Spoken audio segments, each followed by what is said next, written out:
Here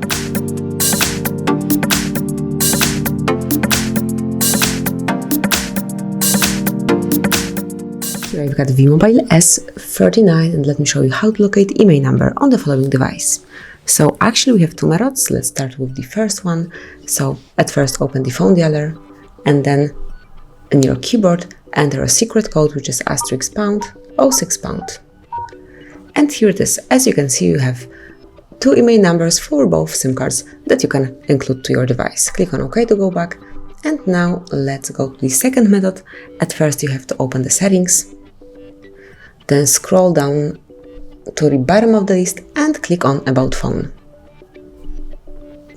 Now go to the status and here you will find IMEI information. So as you can see, here you've got IMEIs for both slots.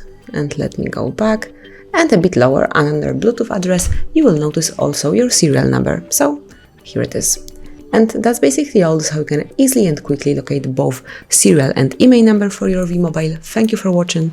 Please subscribe our channel and leave the thumbs up.